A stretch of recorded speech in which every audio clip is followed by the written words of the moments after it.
팔복 강해의 네 번째 시간, 오늘은 의에 줄이고 목마른 자는 복이 있나니라는 제목으로 하나님 말씀 증거하겠습니다. 팔복의 이 모든 가르침은 어떤 조건이나 명령이 아니라 하나님의 자녀들, 하나님 나라의 백성들은 어떤 존재인가라는 정체성 선언의 말씀이다라고 제가 계속해서 반복해서 말씀을 드렸습니다. 그러니까 심령이 가난해져야만 내가 천국에 갈 수 있다가 아니라 오라 복되도다 너희 심령이 가난한 자들아. 왜냐하면 천국이 너희들의 것이기 때문이다. 축복의 말씀입니다. 네 번째 복독을 했습니다. 의에 줄이고 목말라 해야만 참된 만족이 주어지는 것이 아니라, 그 조건이 아니라 너희는 의에 줄이고 목마른 존재이다. 그렇게 살아가야 한다라고 선언해 주고 계신 겁니다. 그리고 오늘 말씀은 우리 인간의 욕망을 다루고 있습니다. 줄이고 목마른 것, 인간의 근원적인 욕망을 우리 주님이 다루고 계신 거죠. 그러니까 오늘 말씀을 통해서 우리는 성도는 무엇을 갈망하며 살아가야 하는가, 이 질문을 마주하게 되는 것입니다. 사람들은 모두 무엇인가를 욕망하며 살아가지요. 갈망하며 살아갑니다. 더 많은 돈을 갈망하고요. 더 높은 지위를, 아니면 좀 더 건강하기를, 저마다 좀 더 이렇게 외치면서 살아가고 있습니다. 문제는 그런 갈망이 충족된 순간에도 참된 만족이 찾아오지는 않는다라는 겁니다. 일시적으로는 행복감을 느낄 수 있겠죠. 하지만 이전보다 더 깊은 공허감이 찾아들게 되고 더 큰 불안과 목마름이 일어나게 된다라는 것을 경험하게 됩니다. 주님은 인간의 갈망, 우리의 욕망 자체를 부정하지는 않으십니다. 그 갈망, 그 욕망의 방향성, 그 대상이 무엇인가를 알려주고 계신 거죠. 의에 줄이고 목마른 자는 복이 있나니 라고 말씀하십니다. 무슨 말입니까? 성도는 의를 갈망하는 존재이기 때문에 복된 사람들이며, 하나님은 그처럼 의를 갈망하는 믿음의 사람들에게 반드시 참된 만족을 주신다, 주님이 말씀하십니다. 그리고 오늘 우리는 세 가지 질문을 살펴봐야 하는 건데요. 첫 번째는 의에 줄이고 목마른 사람은 도대체 어떤 사람인가 살펴봐야 되겠죠. 그리고 왜 그런 사람이 복이 있는가, 그리고 마지막으로 그러한 의에 줄이고 목마른 삶이 지속되려면 어떤 일이 내 안에 일어나야 하는가, 이 세 가지 질문을 따져보아야 할 것입니다. 첫째 질문, 의에 줄이고 목마르다, 이게 무슨 뜻인가? 주님은 단순히 의를 원한다라고 말씀하지 아니하시고 의에 줄이고 목마른 자는 이라고 말씀하셨습니다. 그러니까 이 줄이고 목마르다라는 것은 어떤 개인의 기호나 취향이 아니라 절박한 생존의 문제다라는 것을 일단 아셔야 되겠습니다. 이것은 밥 많이 먹고 디저트로 빵도 먹고 커피도 다 마셔놓고 아이고 초콜릿 한 조각만 더 먹으면 좋겠다, 그 정도 수준이 아닌 거죠. 절박한 생존의 문제입니다.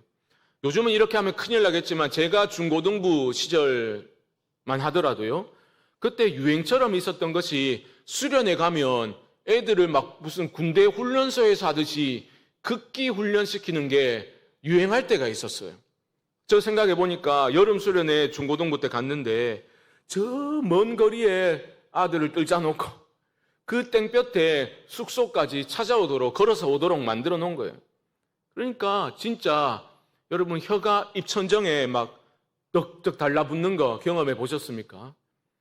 그런 표현들은 그냥 나온 게 아니에요. 예를 들어 볼까요? 여러분 만화책 보다 보면 머리에 큰 충격, 돌멩이로 맞게 되면 어떻게 표현합니까? 그림으로? 별이 이렇게 뺑뺑 돌아가지요. 그게 진짜게요, 가짜게요? 그 진짜입니다. 제가 경험해 봤거든요. 제가 돌에 맞아가지고 머리가 깨진 적이 있는데 진짜로 그때 별이 이렇게 만화책에 나오는 것처럼 이렇게 뺑글뺑글 돌아요. 못 믿겠다는 눈치인데 예배 마치고 돌멩이 하나 주워가지고 제 방으로 찾아오 보십시오. 제가 알려드릴게요. 그거 진짜입니다. 혀가 입천장에 달라붙는 것도 진짜예요. 그러니까 애들이 막 숙소에 겨우 도착해가지고 뭐 이만한 물병을 들고 막 원샷을 다 해버리는 그러한 것을 보는 것. 그게 바로 줄이고 목마른 상태, 주님이 말씀하시는 절박한 생존의 문제로 지금 말씀하고 계시는 겁니다. 갈망 자체를 우리가 문제시할 수는 없겠죠. 진정한 문제는 무엇을 갈망하는가. 세상 사람들은, 아니 뭐 세상 사람들 뿐이겠습니까? 우리도 돈을 막 갈망하잖아요. 명예를 갈망하고 육체의 쾌락을 갈망하고 그렇게 살아갑니다. 또 자녀가 성공하기를 바라죠. 아직 여전히 우리 한국 사회에서는 학벌이 중요한 기준이니까, 그렇죠? 자녀의 어떤 입시 성공을 위해서 그 갈망이 지나쳐서 사회적인 문제가 빈번히 발생하고 있지 않습니까? 얼마 전에도 그런 기사를 제가 봤습니다. 안동의 모 고등학교에서 시험지를 훔쳐가지고 3년 내내 1등을 한 거예요. 3년 내내. 근데 마지막 10번에 걸쳐서 시험지를 훔쳐냈어요. 학부모하고 교사하고 행정실 직원까지 같이 공모를 해가지고 10번에 걸쳐서 시험지를 훔쳐냈습니다. 그래가지고 1등을 계속 한 거예요. 근데 마지막 3학년 때, 마지막 때 그게 딱 걸린 겁니다. 어른 3명이 다 구속되고 학생은 퇴학을 맞았습니다. 그러니까 이 어긋난 잘못된 갈망이 비참한 결과를 가져오게 되는 것, 정말 수도 없이 예로 들 수 있겠죠. 이런 상황에서 우리 주님은 세상의 갈망과 욕망과 정반대되는 말씀을 하고 계신 겁니다. 의에 줄이고 목마른 자가 복이 있다 말씀하십니다. 예전에 제가 설교 중에 이런 책 소개한 적이 있는데요. 습관이 영성이다. 영어 원제는 You are what you love입니다. 너는 네가 사랑하는 것이, 네가 갈망하는 것이, 욕망하는 것이 바로 너 자신이다 라는 의미이겠죠. 내가 갈망하는 게 내가 누구인지를 잘 보여준다는 뜻입니다. 그러면 피할 수 없는 질문이 있죠. 요즘 여러분은 무엇을 갈망하며 살아가고 계십니까? 정말 내가 지금 간절히 갈망하는 그 대상은 무엇입니까? 그 대상이, 여러분의 그 갈망이 향하고 있는 그 대상이 하나님과 상관이 있습니까? 오늘 말씀에 따르면 하나님의 자녀들은 의에 줄이고 목마른 자들이다. 의를 갈망하는 자들이 하나님의 자녀들이다 말씀하고 있습니다. 그러면 의가 뭡니까? 질문해 봐야 되겠죠. 이 의가 무엇인가, 그 의미에 대해서 해석의 역사를 보면 생각보다 복잡합니다. 근데 크게 두 개로 나눌 수 있겠죠. 하나님의 의로 보는 해석과 인간의 의로 보는 해석입니다. 하나님의 의로 보는 것은 하나님의 구원의 행위, 그 구원의 은혜에 초점을 맞추고 있다고 볼 수 있고요. 인간의 의를 목말라 한다라는 것은 하나님이 요구하시는 어떤 인간의 도덕적인 선행, 아니면 사회적인 정의, 이런 것들에 갈망하고 갈급해 한다라는 의미로 받을 수 있겠습니다. 저는 둘 중 하나를 택일해야 된다라는 입장은 아닙니다. 오히려 그 초점은 하나님의 의에, 하나님의 구원의 행위에 맞추어져 있지만 이것이 어찌 우리 인간의 선행과 하나님의 정의를 실천하는 것과 별개이겠습니까? 이게 따라오는 것이다. 통합적인 그러한 해석을 저는 지지하는 입장인데요. 생각해 보면 이 마태복음을 읽었을 독자들은 의라는 단어를 들었을 때에 하나님과 관계없는 것으로 도무지 생각조차 할 수가 없었습니다. 의를 생각할 때는 하나님과 직결된 개념인 거죠. 특별히 하나님과의 언약적 관계에서의 신실함을 의라고 그들은 생각을 했습니다. 그러니까 언약은 여러분 일방적인 게 아니잖아요. 하나님과 하나님 백성 사이에 맺어진 언약은 일방적인 게 아닙니다. 하나님 편에서 생각해 보십시오. 하나님은 언약에 신실하시기 때문에 의로우시죠. 인간은 하나님께 신실하게 순종함으로써 의롭다 평가를 받게 됩니다. 그러니까 이런 관점에서 보면 하나님의 의란 바로 언약에 신실하신 하나님이 택하신 백성들을 위해서 행하신 구원의 행위를 가리키는 것으로 보시면 됩니다. 동일한 관점에서 인간의 의는 무엇인가? 하나님을 향한 올바른 태도로 나타나게 됩니다. 구원의 은혜를 경험했어요, 우리가. 그러니까 어떻게 반응합니까? 예배를 드리잖아요. 하나님께 감사 예배를 드리죠. 그리고 하나님의 뜻에 순종하고자 하죠. 하나님의 말씀을 따라 살고자 하죠. 이웃을 사랑하라 그 말씀을 실천하기 위해서 사람들에게 관대하게 다가가는 그러한 모습들, 이것이 바로 인간의 의다라고 여러분 이해하시면 되겠습니다. 구약의 이스라엘 백성들은 그야말로 의에 줄이고 목마른 삶을 살았습니다. 그렇지요? 출애굽한 후에 광야 생활할 때 그들은 실제로 배가 고팠고 줄이고 목말랐지 않습니까? 그런데 하나님이 놀라운 은혜로 그 모든 문제들을 해결해 주셨지요. 하늘의 만나로 그들을 배불리 먹이셨습니다. 그리고 목말라 할 때에 바위를 터뜨려 샘이 솟게 하사 그들에게 목마름을 해결해 주셨습니다. 그 이야기가 자자손손 계속해서 이어져 내려갔던 거죠. 신약 시대로 내려오더라도 넘어가더라도 예를 들면 초막절과 같은 절기, 여러분 초막절은 그 선조들이 광야에서 생활할 때 그들을 먹이시고 입히시고 목마름을 해결해 주신 그 구원의 하나님 그 은혜가 지금 여기 우리의 삶에도 임하게 해 주십시오. 그런 마음으로 그들은 절기를 지켰던 겁니다. 그러니까 이스라엘 백성들의 삶은 의를 갈망하는 삶이었다라는 거죠. 그러니까 초점은 하나님의 의에 맞추어져 있습니다. 하나님의 구원의 행위를 갈망하는 사람들이 복된 믿음의 사람들이다. 주님은 말씀하고 계시는 거죠. 여러분, 그런데 이 말씀은 지난주에 우리가 살펴보았던 온유한 자들이 받는 복과 너무 잘 연결되지 않습니까? 어떤 사람들이 온유한 사람들이라 했습니까? 기억할 것이라 큰 기대는 하지 않지만 그래도 대책 없는 사람들, 하나님 외에는 아무런 대책 없는 사람들이 온유한 사람들이라 하지 않았습니까? 그러니까 오늘 말씀과 너무너무 잘 연결되죠. 하나님의 구원의 은혜, 그 행위를 갈망하는 사람들이 바로 의에 줄이고 목마른 사람들이고, 그런 자들을 향해서 우리 주님은 이 시간에도 너희가 복되도다 말씀하고 계십니다. 사랑하는 성도 여러분, 하나님이여 사슴이 시냇 물을 찾기에 갈급함 같이 내 영혼이 주를 찾기에 갈급하나이다. 이 시인의 고백이 우리 모두의 고백이 될 수 있기를 주님의 이름으로 축복합니다. 두 번째 질문, 그러면 왜 이런 자들이, 의에 줄이고 목마른 자들이 복된 사람들인가?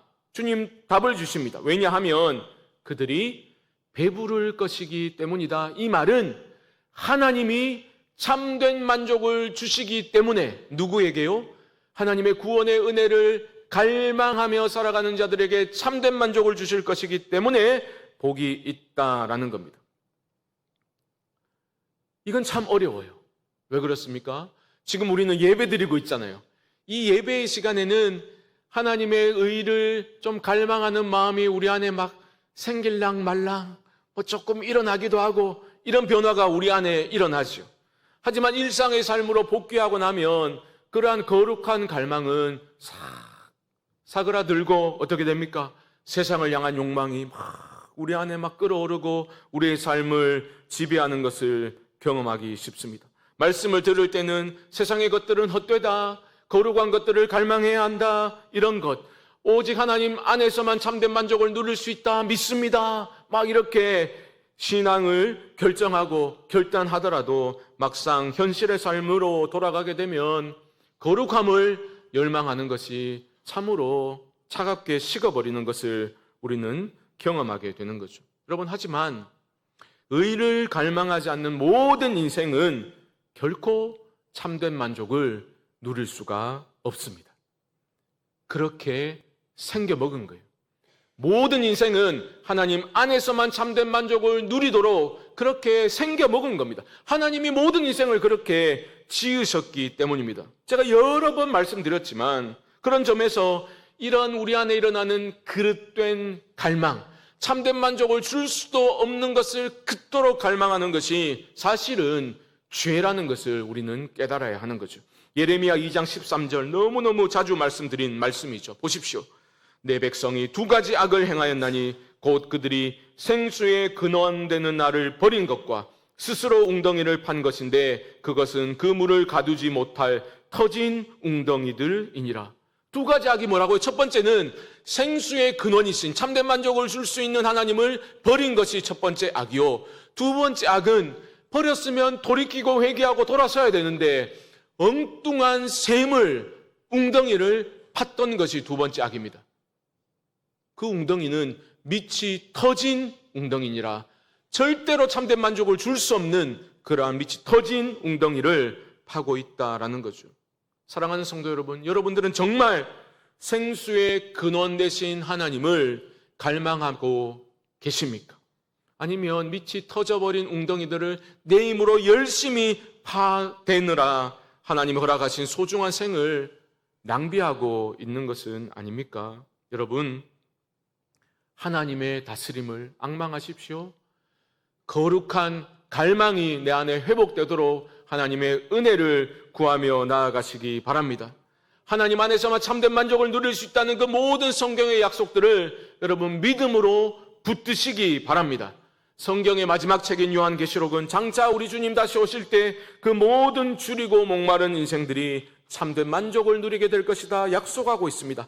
요한계시록 7장 16절 말씀 보십시오.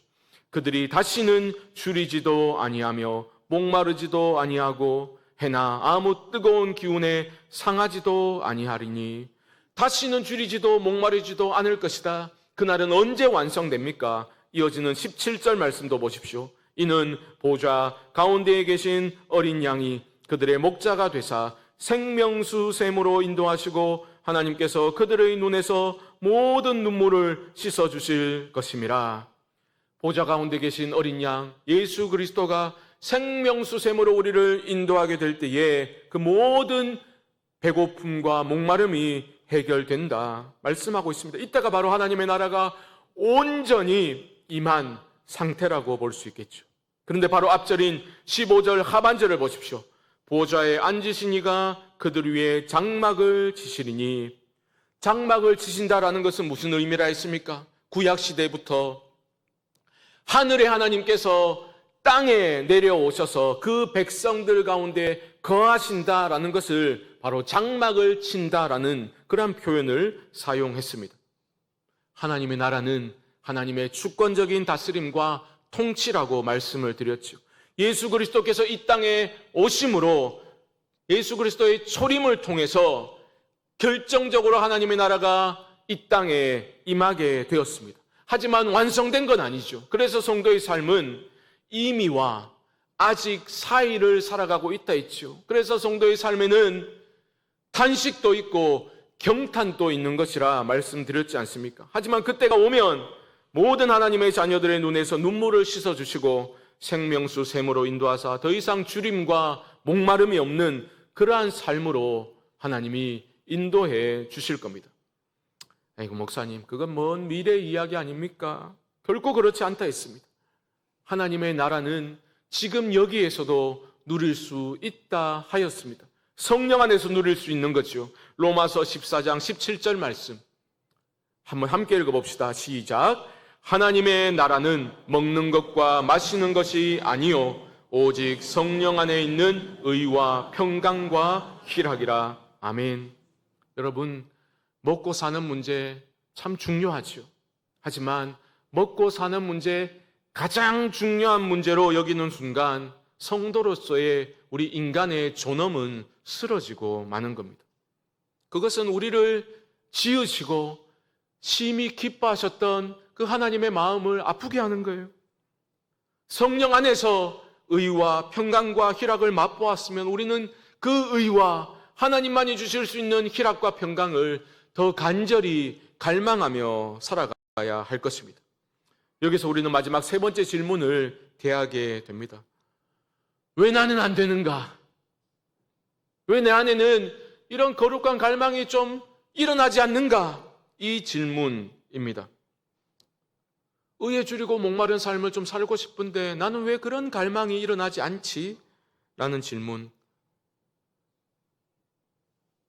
답은 간단합니다. 우리의 영혼이 병들었기 때문입니다. 믿음의 문제가 생기면 거룩한 갈망이 사라지게 됩니다. 쉬운 예를 들어볼까요? 제가 새벽기도 마치고 거의 매일 조깅을 하지 않습니까? 막 뛰고 돌아오면 제 막내 아들이 이제 밥을 다 먹어야 될 시간인데 밥그릇을 봤는데 밥을 거의 안 먹었어요. 많이 남겼어요. 그럼 제가 묻는 말이 있습니다. 네 속 안 좋나? 물어봅니다. 왜냐하면 이 막내 놈이 너무 자주 체해요. 체해가지고 학교도 자주 결석을 했거든요. 그러니까 먹지를 못하니까 몸 안 좋나? 속 안 좋나? 제가 이렇게 물어보거든요. 애나 어른이나 식욕이 사라지면 건강에 적신호가 들어온 것이다. 우리는 그렇게 보지 않습니까? 영적인 문제도 마찬가지. 성도가 영적 허기를 느끼지 못한다면 그 영혼이 병든 겁니다. 목사고 장로고 권사고 집사고 다 필요 없어요. 내가 영적인 허기를 느끼지 못하면 내 영혼이 병든 겁니다. 거룩한 갈망을 회복하기 위해서 여러분 어떤 대단한 비책이 있는 것도 아니에요. 디모데전서 4장 5절 말씀 보십시오. 하나님의 말씀과 기도로 거룩하여 짐이라. 거룩한 갈망이 일어나려면 여러분 말씀을 먹어야 됩니다. 요한복음 6장 35절 말씀 보십시오. 예수께서 이르시되 나는 생명의 떡이니 내게 오는 자는 결코 줄이지 아니할 터이요 나를 믿는 자는 영원히 목마르지 아니하리라. 여러분 날마다 주님의 말씀을 먹어야 합니다. 영적인 양식을 공급받아야 영적인 힘이 생기는 거예요. 말씀을 먹고 그 말씀이 내 안에 살아 움직이기 시작하고 그 말씀이 내 안에 역사하사 나를 다스리기 시작해야 온갖 세상적인 욕망이 가라앉게 되고 거룩한 갈망이 내 안에서 일어나게 되는 겁니다. 순간의 쾌락을 탐하는 그런 삶이 아니라 내가 어떻게 하면 주님을 기쁘시게 할 수 있을까? 범사의 주를 기쁘시게 하는 삶을 살고자 하는 거룩한 열망이 내 안에 일어나게 되는 겁니다. 말 그대로 쉽게 표현하면 구미가 달라지게 되는 거죠. 신앙생활하면서 그런 간증을 종종 듣게 됩니다. 이분이 예수 믿기 전에는 지독한 골초였어요. 하루에 2갑씩 막 담배를 피고 그런데 막 기도하고 은혜를 구하고 했는데 어느 순간 담배 냄새를 너무 역겹게 느껴지더라는 거예요. 한순간에 딱 끊어버리게 된 겁니다. 산송가 가사처럼 우리 안에 그런 거룩한 열망이 회복되면 이전에 좋던 것 이제는 값없다. 구미가 완전히 바뀌어 버리는 겁니다. 세상 정욕에 이끌리는 것이 아니라 거룩의 끌림을 받게 되는 그러한 영적인 체질로 변화되는 거죠. 그러므로 여러분 다시 한번 간곡히 여러분에게 권면합니다. 하나님의 말씀을 가까이 하십시오. 여러분 예배의 자리에 기도의 자리에 힘들다 귀찮다 피곤하다 멀리하지 마시고 나아오셔야 됩니다. 말씀을 계속해서 듣고 말씀을 계속해서 읽고 묵상하셔야 됩니다. 말씀을 계속 먹어야 돼요. 그래야지 영적인 힘이 생기게 되는 겁니다. 말씀을 먹고 말씀을 붙들고 여러분 간절히 기도해 보십시오. 내 안에 있는 염려와 두려움과 불안은 떠나가게 되고 하나님이 내 삶 전체를 은혜의 관으로 씌우셨구나. 그 신뢰하는 믿음이 내 안에서 회복될 때에 새 힘을 얻고 일어서게 될 줄로 믿습니다. 여러분 이런 것은 어떤 대단한 영적 체험을 한 번 한다고 일어나는 변화가 아닙니다. 끊임없이 말씀과 기도 가운데 하나님의 뜻에 내 삶의 무게중심이 맞추어져 가고 그런 은혜의 통로를 통해서 말씀과 기도를 통해서 하나님의 것들이 하나님의 그 거룩한 것들이 내 안으로 끊임없이 유입되어져 올 때에 우리의 삶이 조금씩 변해 가는 겁니다. 그것을 가리켜 성화라고 부르는 거죠. 제가 앞서 언급했던 습관이 영성이다라는 책의 부제목은 이렇습니다. 영성 형성에 미치는 습관의 힘. 여러분, 습관이 중요한 거예요. 거룩한 삶은 거룩한 습관이 만들어 갑니다. 생각해 보십시오. 하루 종일 피곤하다 좀 쉬자 폰을 들고 계속해서 말초신경이나 자극하는 그러한 영상이나 보면서 시간의 대부분을 다 허비하는데 어찌 거룩한 갈망이 내 안에 일어날 수 있겠습니까? 좀 다 제쳐두고서 말씀과 기도 가운데 하나님 앞에 머무는 시간을 여러분 하루에 단 10분이라도 그 시간을 확보해 보시기 바랍니다. 여러분을 사랑하시는 하나님 아버지께서 여러분을 의에 줄이고 목마른 삶으로 거룩을 갈망하는 삶으로 이끌어 가실 줄 믿습니다. 우리 마지막으로 함께 믿음으로 시편 107편 말씀을 읽음으로 말씀을 마무리하겠습니다. 시편 107편 9절 말씀 시작. 그가 사모하는 영혼에게 만족을 주시며 줄인 영혼에게 좋은 것으로 채워주심이로다. 아멘. 이 한 주간 의에 줄이고 목마른 자들로 살아가는 우리 모든 성광의 교우들이 되시기를 예수님의 이름으로 간절히 축원드립니다. 지금은 우리 주 예수 그리스도의 크신 은혜와 하나님 아버지의 무한하신 사랑하심과 성령님의 교통하심이 의에 줄이고 목마른 자로서 말씀과 기도를 통해 거룩한 갈망을 회복하여 참된 만족이 오직 주 안에 있음을 깨닫고 누리고 살아가기를 소망하는 사랑하는 성도님들의 심령 가운데 지금부터 영원토록 함께 있을지어다. 아멘.